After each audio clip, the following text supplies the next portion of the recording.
Today I am gonna talking about Thomas Hobbes. So in this video included who is the Thomas Hobbes and his theory, also his view of political and social theory. He was born on April 5, 1588 in Wiltshire, England. He was dead on 4 December 1679 in Derbyshire, England. Hobbes was born and raised in Malmesbury and attended the University of Oxford before graduating from the University of Cambridge in 1680. He then became a tutor to the Cavendish family after returning to England from France in 1641. Hobbes witnessed the destruction and brutality of the English Civil War from 1641 to 1651 between parliamentarians and royalists, which heavily influenced his advocacy for governance by an absolute sovereign in Leviathan. Aside from social contract theory, Leviathan also popularized ideas such as the state of nature and laws of nature. It is important to note Hobbes viewed government primarily as a device for ensuring collective security, and political authority is justified by hypothetical social contract among the many that vests in a sovereign person or entity the responsibility for the safety and well-being of all. Hobbes presented his political philosophy in different forms for different audiences. For example, his famous work titled De Cive.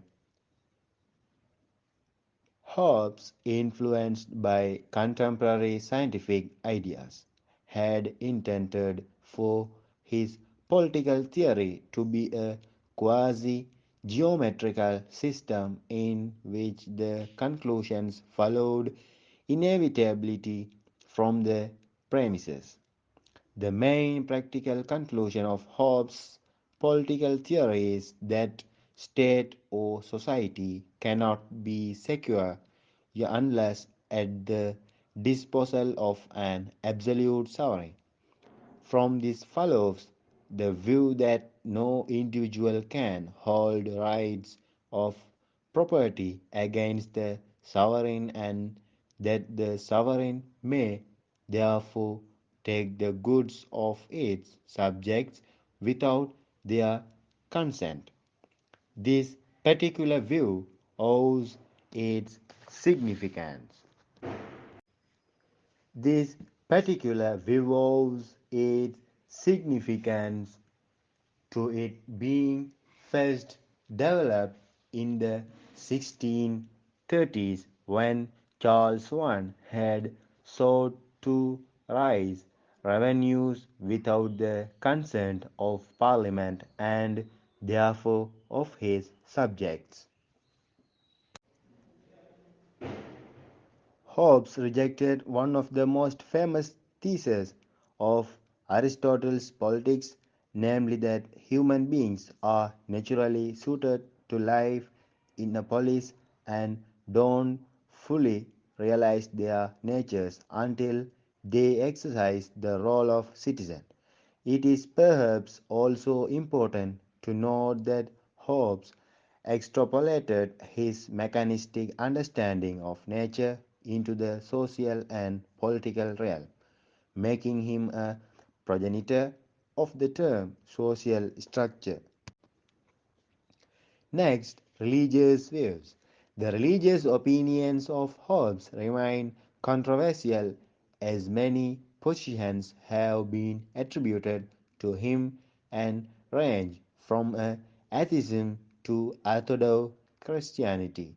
In the Elements of Law, Hobbes provided a cosmological argument for the existence of God, saying that God is the first cause of all causes. Hobbes was accused of all atheism by several contemporaries. Bramhall accused him of teachings that could lead to atheism.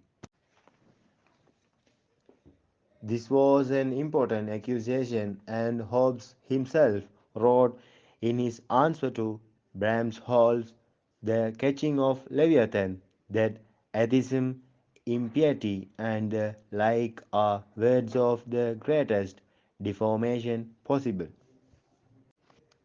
Hobbes always defended himself from such accusations. In more recent times also much has been made of his religious views by scholars such as Richard Tuck and J.G.A. Pocock. But there is still widespread disagreement about the exact significance of Hobbes' unusual views on religion. Mainly, Hobbes argues that the only way to escape the state of nature is to create a social contract. People create a contract by coming together in peace, agreeing to a set of laws, and creating a sovereign. The contract is made among the people to protect themselves from one another. Why Thomas Hobbes important? His enduring contribution was a political philosopher who justified wide-ranging government powers on the basis of the self-interested consent of citizens. In Hobbes' social contract, the many trade liberty for safety. Let's talk about weakness of the Hobbes theory. The three flaws within Thomas Hobbes' theory are that Hobbes' idea challenges its own arguments about peace and the state of nature.